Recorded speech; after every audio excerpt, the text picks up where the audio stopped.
1 Tessalonicenses, capítulo 5, vamos ler um versículo apenas, o versículo 14. 1 Tessalonicenses, capítulo 5, versículo 14. Exortamo-vos também, irmãos, a que admoesteis os insubmissos, consoleis os desanimados, ampareis os fracos e sejais longânimos para com todos. Amém? O apóstolo Paulo é o autor dessa epístola de 1 Tessalonicenses. Muitas vezes, ao longo de nossas vidas, nós precisamos de um puxão de orelha. Quer seja por uma mal conduta na escola, quer seja por um trabalho que você entrega atrasado na faculdade, ou quer seja por alguma besteira que você fez no seu trabalho, ou talvez por chegar atrasado no trabalho ou em determinados locais. O que importa é que, em algumas situações, nós precisamos de fato de uma bronca, de um puxão de orelha. Precisamos ser admoestados, precisamos ser exortados. O fato é que nenhum de nós é perfeito, mas não parece que nós nos lembramos disso quando somos exortados ou ainda repreendidos por alguém.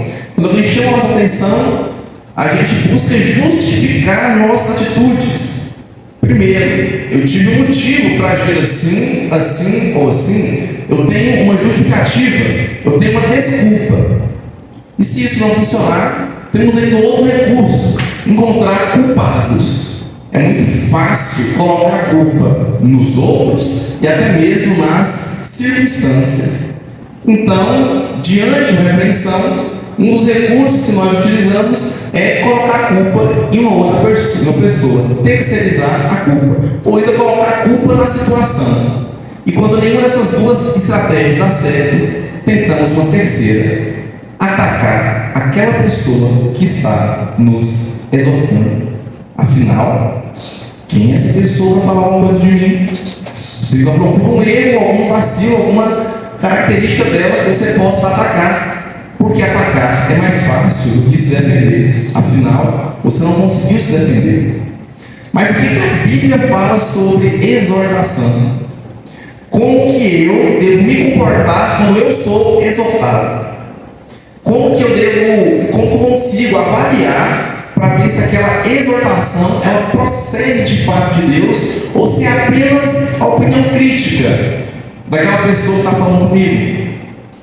E ainda, como exortar alguém corretamente? O primeiro princípio que o apóstolo Paulo fala nesse versículo é justamente sobre a exortação. Como nós devemos exortar alguém?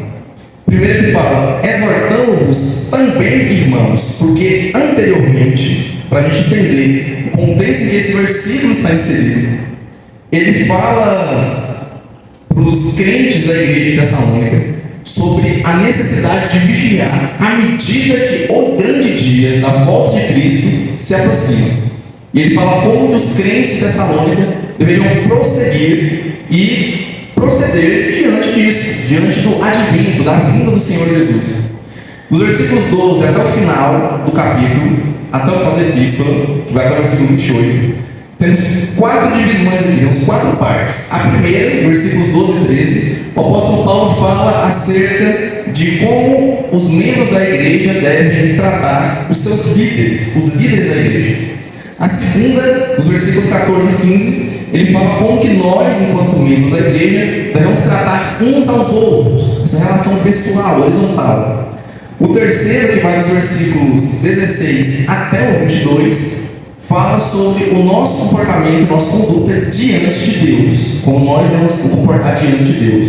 E lá no finalzinho, ele traz um preceito, uma exortação prática para os líderes, como que os líderes devem agir também diante da igreja.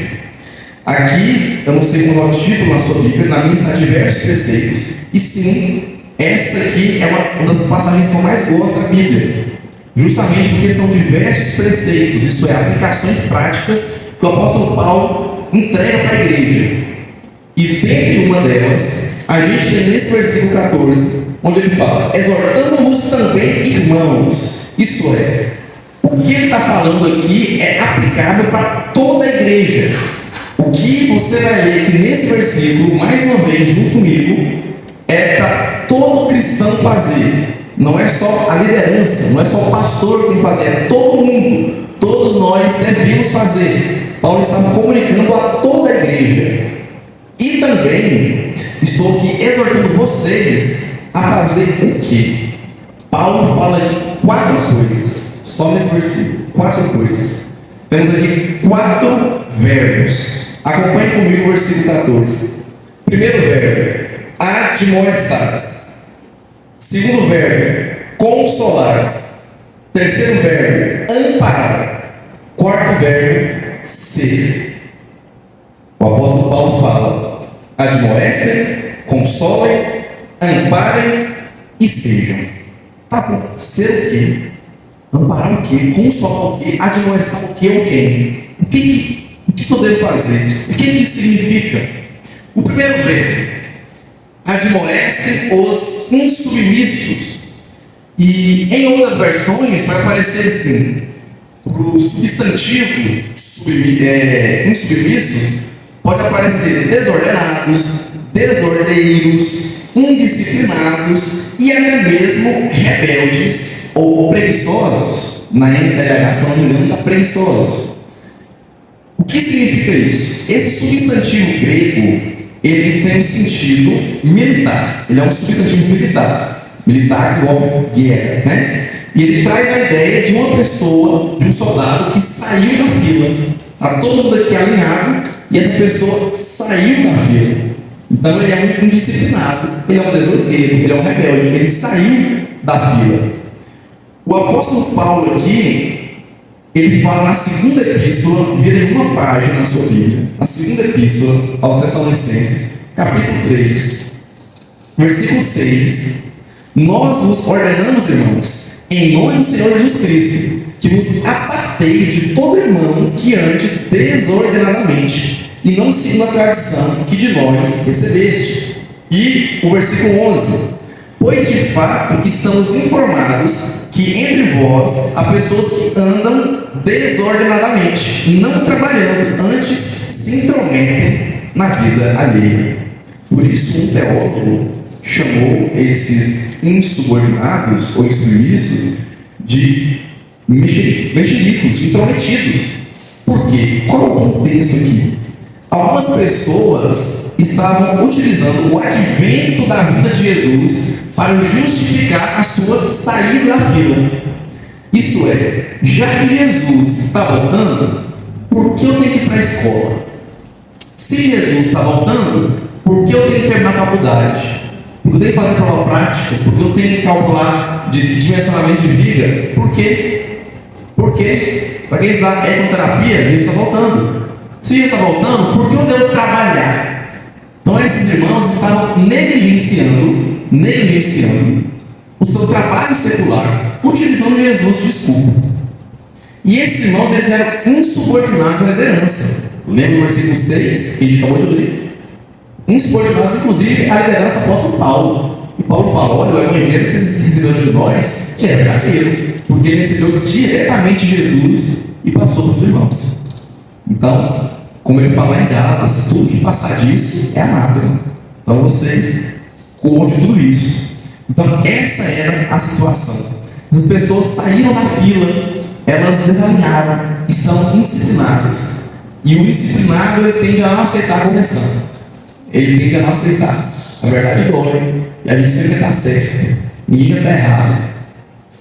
E muito cuidado para diferenciar, de fato, uma admoestação de uma crítica. Tá? Se a pessoa apenas critica, ela não faz nada para ajudar. Paulo fala que diante desses desalinhados, nós temos que admoestar, isso é colocá-los de volta na linha. Temos que colocá-los de volta na linha. E aquele que admoesta quer ver uma real mudança naquela pessoa que está sendo admoestada. Ela não só fala por falar, ela quer uma mudança de vida. Ela não quer só falar: ei, está fora da fila. Ela quer colocar a pessoa de volta à fila. John Wesley cita o teólogo Robertson, e ele diz que esse verbo admoestar, no grego, ele tem a ideia de colocar sentido na cabeça das pessoas. Isso é, a pessoa saiu da fila, você deve admoestar, isso é, colocar um sentido na cabeça dela. Fala, cara, tá errado isso, tá errado. Então, a admoestação exige confrontamento, exige falar, você está errado, isso não está certo, você não pode proceder assim. Você admoesta com amor, graças a Deus, né? Você admoesta com amor, mas com firmeza também. Com firmeza também. Você tem que ser firme naquilo que você está falando. E esse sentido do verbo de colocar sentido na cabeça das pessoas, o que dá sentido à cabeça de todo cristão? As Sagradas Escrituras, a Bíblia, nossa regra de prática e fé. A Bíblia não contém a palavra de Deus, a Bíblia é a palavra de Deus, inspirada por Deus, inerrante, infalível, nosso guia espiritual, guia ético, guia moral. Ela é a nossa autoridade máxima, porque ela é a palavra de Deus. E está aí um filtro. A pessoa está falando por falar, ou ela está tentando colocar a palavra de Deus na sua cabeça para que você retorne aquilo. Tem unidade. Avalie se você de fato está andando na fila, ou se você virou um desordeiro, virou um submisso, se você virou um rebelde. E lembre-se do Sermão do Monte. Lembra que Jesus falou no Sermão do Monte lá em Mateus 7? Estudamos isso há pouco tempo. Antes de tirar o cisco no olho do seu irmão, cuidado para ver se tem uma trave no seu. Se você tem uma trave no seu olho, não, você não pode exaltar o seu irmão. Você não pode conversar. A primeira coisa é não ser pego no critério que você está usando para julgar e avaliar o seu irmão. E a intenção é sempre colocar a palavra de Deus, né, na cabeça da pessoa. Sempre. Sempre. Fala, você está errado, por isso, aquilo. A palavra de Deus diz que você deve agir assim e assado. O segundo verbo que o apóstolo Paulo traz aí é consolem, né? Consolem quem? Consoleis os desanimados. Ou ainda, em outras versões, os de espírito mesquinho, os abatidos, os medrosos, os tímidos, os covardes. Consolem essas pessoas. Está aí na Bíblia. Consolem os covardes, consolem os tímidos, consolem os medrosos, os desanimados. Quem são esses irmãos? Nota que Paulo aqui diferencia três grupos. O primeiro grupo são os que saíram dos trilhos, são os rebeldes. O segundo grupo são esses desanimados, que são aqueles pessimistas. Eu já vi pessoas assim, estou falando de gente dentro da igreja. O contexto aqui é eclesiástico. O contexto aqui é irmãos da igreja com irmãos da igreja. Não tem gente assim dentro da igreja, pessimista, desanimada, não faz nada. E tudo joga areia. Tudo. Só olha para ruim da coisa. Saudosista, só o passado as coisas eram boas, não consegue ver o que tem de bom agora. E tudo é motivo para lamentar. Tudo é motivo para se sentir abatido. Mas não faz nada para melhorar a situação. Não busca melhorar essa condição. Parece que gosta de se sentir triste e quer continuar se sentindo assim. Essa palavra grega, ela significa literalmente homens de pouco coração, ou ainda os de coração pequeno. Isso é, a Bíblia está falando que essas pessoas desanimadas, esses covardes, eles têm um coração pequeno.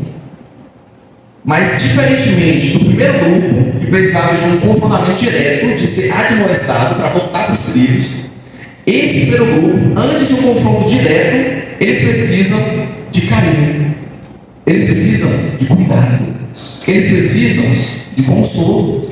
É isso que eles estão falando: consolo. Você não vai chegar em uma dura, não. Console. Por não estar desanimado, primeiro você console, apoie. Console, esteja junto. Primeiro, carinho.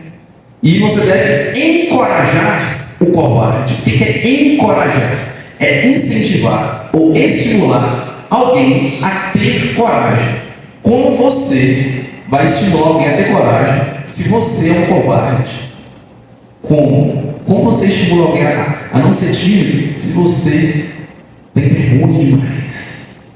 E não confunda aqui coragem com tolice, tá? Tem uma frase muito boa, eu gosto dessa frase, ela fala o seguinte: o corajoso, ele vive uma vez, mas o medroso vive duas. Essa frase vai refletir que algumas atitudes, alguns comportamentos, eles não são coragem, né? Eles não são coragem. Você querer, sei lá, saltar sem paraquedas e abrir só no final. Não é isso, não é essa coragem que o texto está falando. Não é isso que você tem que trazer a pessoa, encorajar em Cristo Jesus, ok? Para isso você tem que ter coragem. Você não consegue encorajar ninguém se você é um medroso. Você tem que ter coragem para ler a Bíblia todo dia. Tem que ter coragem para exortar quando precisa. Tem que ter coragem para falar a verdade quando necessário. Tem que ter coragem para se posicionar. Tem que ter coragem para olhar para as situações do dia a dia, para as adversidades e falar assim: tá bom, minha esperança é Cristo Jesus. Tem que ter coragem para defender sua fé cristã na faculdade, na escola, em qualquer lugar que você estiver, no seu trabalho. Tem que ter coragem e tem que encorajar os irmãos que estão desanimados. Vocês já repararam? Saiu ele chama de síndrome apocalíptica. Já repararam essa síndrome apocalíptica que existe? Ela começou praticamente, para não dizer assim, a partir de 2012, quando tinha data que não vai acabar. Lembra? Eu tinha 12 anos na época. Tinha gente que já tem nascido, talvez, alguns. Então, assim, gente, em 2012 o mundo ia acabar. Falaram isso. Passaram 13 anos. Eu fui em dezembro, então nem fez 13 anos ainda. Acho que foi em 12 de dezembro, 11, assim. Dá um Google aí depois e vem. Agora não culto não. Depois em casa. E desde então, tudo virou motivo para Jesus estar voltando no fim dos tempos. Olha, não há nada novo debaixo do sol. Salomão fala isso. Esses irmãos aqui, a qual essa epístola foi dirigida, estavam esperando a vinda de Jesus. Jesus voltou na época deles? Não. Passou quase 2000 anos de história e Jesus ainda não voltou. Jesus ainda não voltou. Nós também, pode ser que passe mais 2000 anos para eles voltarem. Eu acredito que não, mas pode ser que sim. E aí? Eu não consigo botar martelo. Ninguém consegue marcar data para a vinda de Jesus. Mas o que eu quero chamar a atenção para vocês aqui é o desanimado. Aquele irmão que olha para tudo quanto é tipo de notícia, dá um terremoto lá no Haiti, lá no Japão. Jesus, já fui os tempos, meu Deus do céu. Olha esse negócio aí do. Como é que aquele negócio estava lá na bebida, lá, moço? Aquele vírus que estava na bebida, né? Metanol, não é vírus não, é composto químico, né? Vírus é corona. Aquele composto químico na bebida, metanol, é o fim dos tempos, não tem jeito. Olha isso aí. Aí acontece a queimada na Amazônia, é o fim dos tempos. Gente, se esse irmão desanimado ler as escrituras, eu peço que você encoraje esse irmão a ler a escritura. Ele vai ver que não é bem assim que a coisa funciona. Encoraje o irmão a vir à igreja.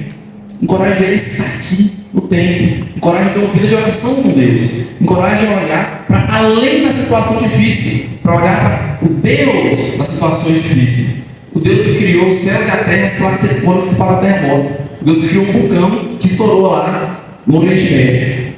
Então, encoraje essas pessoas para olhar para isso. Terceiro verbo. Amparem. O apóstolo Paulo fala: ampareis. Amparar quem? Os fracos. Quem são os fracos? Os fracos são aqueles que não têm 40 centímetros de bíceps. É isso que são os fracos? Que não conseguem carregar 20 quilos sem nenhuma dificuldade. Que sente dor na coluna. Se eu carregar essa caixa de som aqui, quanto pesa essa caixa aqui? Deve ter uns 20, não sei. Então, esses são os fracos que eles estão falando, não é? Não tem força física? Isso quer ser fraco? Não é isso que é ser fraco. A fraqueza aqui é espiritual. Amparem os que são fracos espiritualmente.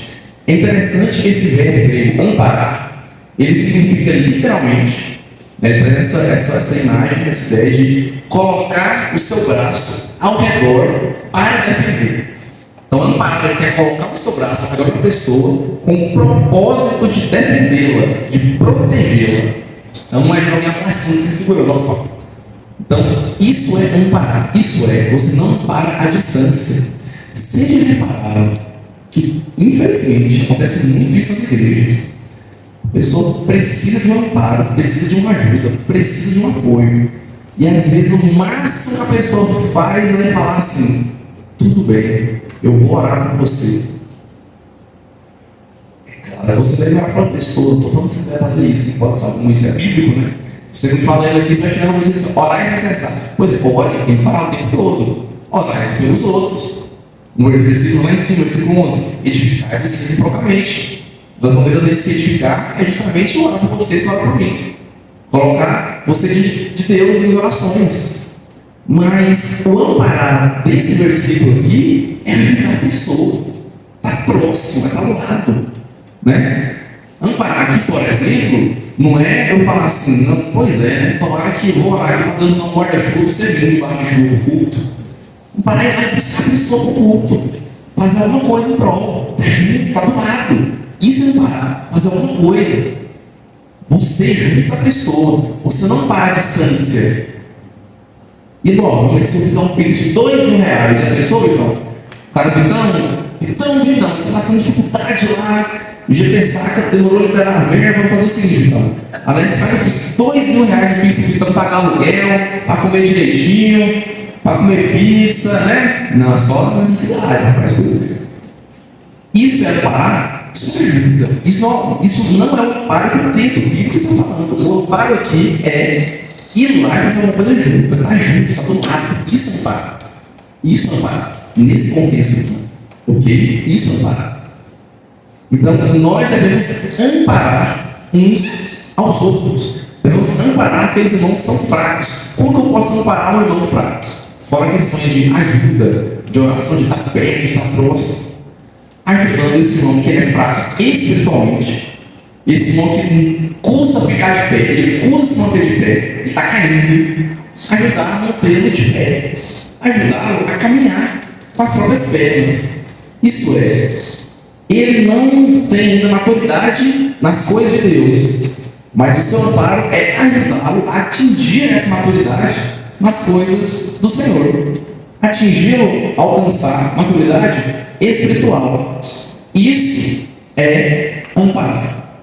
Isso é amparar. Note que o primeiro grupo precisava ser confrontado.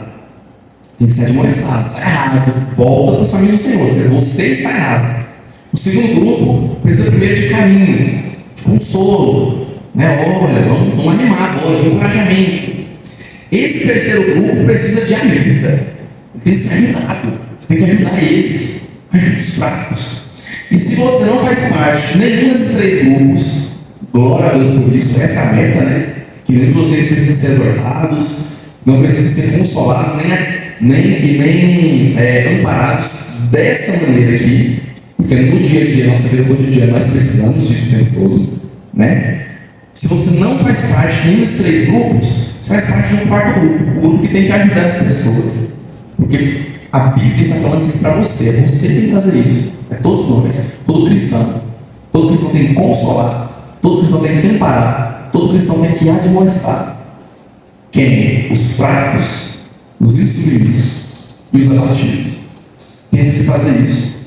Temos que ampará-los. Para dizer o seguinte: nós devemos ampará-los de tal maneira a prendê-los na igreja, de modo tal que eles não vão conseguir escapar. Isso é, eu vou conseguir cativar e amparar tanto esses irmãos que eles não vão sair da igreja por conta de falta de amparo. Pode sair por diversos outros motivos, mas não porque faltou um amigo, porque faltou mãos ao redor dele para protegê-lo, porque não faltou amparo. Você tem que amparar os irmãos. Você tem observado ao seu redor? Porque é muito fácil você criticar, menosprezar e ignorar. É muito fácil. É muito fácil você criticar a pessoa que deve ser admoestada, exortada, repreendida, voltar para a fila. É muito fácil. Criticar é fácil demais, é muito bom. Muito bom, é fácil demais. Minha mãe mesmo, ela cozinha, o macarrão que ela faz, ela sempre pergunta: e qual que é a nota? É muito fácil, só comer e dar nota. É bom de amo fazer isso, inclusive. Ela gosta de saber para comparar, né, o que ela fez com os anteriores, né, para ter uma média ali, que ela sabe que sou sincero. Se perguntar, você é sincero, não pergunta não, viu? Se cozinhar eu não pergunta não, você é sincero. Não gosto de mentir não. Mas é muito difícil fazer um macarrão, né? Pois é, né? Difícil é exatamente. Criticar é muito fácil. É muito fácil você menosprezar o irmão que precisa de consolo, que está desanimado. É muito fácil. Difícil é você ir lá e consolar ele. Difícil é você ir lá e fazer o que a Bíblia está ordenando que você faça, ir lá e consolá-lo. É muito fácil ignorar o irmão fraco na fé, o irmão fraco espiritualmente, ou como dizia nosso antigo, né, agora, pastor Yolanda, o irmão fraquinho. É muito fácil ignorar. Difícil é você ir lá e estender sua mão, seus braços, e de fato amparar esse irmão em Cristo Jesus. E para tudo isso, o apóstolo Paulo finaliza o versículo lindamente com o quarto verbo: seja. Seja o quê? Estou lendo uma versão Almeida Revista Atualizada, famosa área, e a palavra utilizada aqui é: sejam longânimos para com todos. Em outras versões, a tradução de longanimidade é paciência. Em outras versões está assim: sejam pacientes para com todos. Então nós vamos ser pacientes, ok? Devemos ser pacientes com o irmão batido, paciente que não está insubmisso, rebelde, paciente com o fraco, e acima de tudo, paciente uns com os outros. Note que essa paciência não é só para esses três grupos, é para a igreja toda. Irmãos, igreja é feita de pessoas com defeitos, pessoas com falhas, pessoas que vão te irritar. Só não te irrita quem não convive com você. A pessoa vai te passar raiva. A questão é que nós aprendemos a conviver com os defeitos uns dos outros por causa do amor em Cristo Jesus. Você já parou para pensar no grupo dos apóstolos que Jesus tinha? Eram 12, né? Um era traidor, valia de nada. Outro era zelote. Ele queria pegar sua faca, se possível, matar o imperador romano se tivesse a chance. Ele queria uma revolta armada. Outros dois eram judeus bravos, que aprenderam a lei desde novos, e pescadores. Tinha pescadores. Outro era judeu, mas era do lado dos publicanos, né? Ele era publicano, ele cobrava impostos do próprio judeu. E era visto com maus olhos pelo próprio povo, especificamente por aquele que era zelote. Porque o pior tipo é do meu time, está no time rival. O que é isso? É brasileiro que torce para a Argentina? Que história é essa? Né? Isso aí não passou, não tem como não. Pois é, e deu certo. Porque tinha Jesus no meio deles. Jesus da liga. Jesus juntou essa galera. Jesus discipulou essa galera. Jesus admoestou. Ele não está certo. Afaste do que Satanás. Não está certo. Jesus consolou. Jesus amparou todos eles. Esteve com eles em todos os momentos. É isso que nós devemos fazer. Igreja é formada por uma quantidade de pessoas defeituosas, doentes, que precisam de cura, precisam de restauração. As pessoas que buscam essa cura e buscam essa restauração. Devemos buscar isso.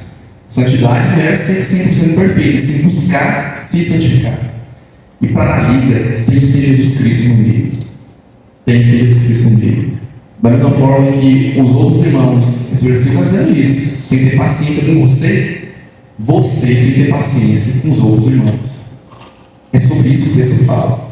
Mas a aplicação desse texto para os nossos dias também é ter paciência para com todos os seres humanos. O texto não está falando isso, repito, o texto fala sobre irmãos da igreja ter paciência com os irmãos da igreja, cristãos ter paciência com cristãos. Mas uma aplicação desse texto em nossas vidas é ter paciência no trabalho, na escola, na faculdade, no dia a dia, no seu convívio. No futebol você joga, naquele horário de vôlei, tem aquele jogador que não leva a bola para você, só aquele cara lá toda vez. Não ter paciência. Seja longânimo. Interessante que tem duas palavras gregas na Bíblia para paciência, ou para longanimidade. Duas. A primeira palavra grega que a gente tem é a palavra macrotemia. Macrotemia. Que ela significa temperamento longo. Por isso, temperança, né? Temperamento longo. Traduzido como temperança em algumas versões. Longanimidade, temperança, paciência. O que significa macro? Macro é o maior. Às vezes macro significa o todo. Micro, o maior. Então a gente escreve artigos, você tem um artigo geral, macro, ou artigo específico, micro. O macro aqui é a Igreja Batista, o micro é o nosso grupo de jovens adolescentes aqui, ok? Macro. Então, longânimo não é longo ânimo, meu Deus do céu. Não é isso. Não é tão ânimo longo, é animado, não é isso. A palavra, isso é uma tradução, tá? Paciência é uma tradução muito boa, inclusive. Não estou falando que longanimidade é ruim. Então, macro é porque você tem um temperamento longo, isso é, o seu humor não muda com facilidade. Você é paciente. Olha a palavra portuguesa que traduz isso é paciência. E essa paciência ela envolve paciência com outras pessoas, ter paciência com outras pessoas. A segunda palavra grega que aparece na Bíblia para paciência também é hipomone. Hipomone ela significa suportar por baixo. Hipo é baixo, hiper é alto, né? Um hipercalórico, pessoa que não engorda de jeito nenhum, ectomorfo, toma um hipercalórico, muita caloria para ver se engorda, essa cara caixa. Faz isso não, meu filho. A idade chega. Depois dos 20, a massa muscular vem, depois dos 30 nem se fala. Então não tome hipercalórico, tá? Mas se você já toma, beleza, cada um da sua vida. E hipoglicemia, alguém que tem glicemia baixa, baixou a glicemia, né? Hiperglicemia, diabético, aí você fica lá em cima. Então, hipomone é suportar por baixo. O que essa palavra quer dizer? Suportar as circunstâncias. Aqui é ter paciência em meio às diversidades, em meio às perseguições, em meio às tribulações, em meio às circunstâncias da vida, as circunstâncias do dia a dia. Você tem que ter perseverança. Ela está dizendo perseverança. A palavra grega que aparece aqui é a primeira. É paciência uns com os outros. O texto não fala sobre ser paciente em meio a qualquer situação, não. Aqui o objetivo é falar: seja paciente com o seu irmãozinho. Seja paciente. Tolere os defeitos uns dos outros. Ajude, ampare, console, exorte. Criticar, menosprezar e ignorar é muito fácil. O difícil é você colocar tudo isso em prática. E não, eu não estou falando para vocês que é fácil fazer isso. Como disse John Wesley, John Wesley fala o seguinte: para obedecer esse mandamento aqui de Deus, versículo 14, você deve evocar a paciência de Jó e a sabedoria de Salomão, para poder ter paciência para lidar com os irmãos da igreja. Mexer com gente não é fácil. Toda profissão que a gente trabalha, praticamente, você mexe com gente. É cliente chato, lá no mercado, né? Ou na oficina, galera, é mexer com aluno. É dar variedades, né, Alessio? Cada pérola que aparece lá, cada cliente, né, Jordana? Que às vezes não quer falar a verdade ali, que você puder ajudar a pessoa na causa, ela quer esconder uma coisa de você. Mexer com gente não é fácil. Deixa eu te falar uma coisa: mexer com você não é fácil também, não. Tá achando que é fácil mexer com você? Você é cheio de defeito também, rapaz. Melhore seus defeitos e tenha paciência com os outros. Até mesmo porque Deus não é longânimo para com seus pecados que você comete todos os dias. Você fala que vai melhorar, diz que vai mudar e não muda, não melhora, não toma atitude de mudança, não faz nada em prol disso, continua pecando, Ele é fiel a você, te perdoa, está ali com você, você peca para com Ele, Ele é longânimo para você. Por que então não serias tu paciente para com os outros? Que o Senhor depois nos abençoe, vamos falar de pé, e que aplique a sua palavra nos nossos corações, que você aplique no dia a dia. Olhe para a nossa igreja, veja quem precisa de amparo, veja quem precisa de consolo, e veja quem precisa ser admoestado, e faça isso com amor. Faça isso com amor. Tem uma frase, uma última frase, antes de fazer a oração final, que é de um pregador que eu não consegui achar o nome dele. Achei muito boa essa frase. Ele define que a paciência é uma expressão de amor, misericórdia e interesse legítimo pelo bem-estar da pessoa. Faça tudo isso em amor, porque a Bíblia nos ordena amar. E também com interesse legítimo de ver uma melhoria de vida, bem-estar de uma pessoa vivendo mais na presença de Deus. Amém? Senhor, nosso Deus e nosso Pai, eu te agradeço por mais um culto e por essa palavra. Eu peço que o Senhor esteja nos dando paciência para lidar com todos, para lidar com as circunstâncias lá fora, no dia a dia, especialmente para lidar uns com os outros aqui dentro.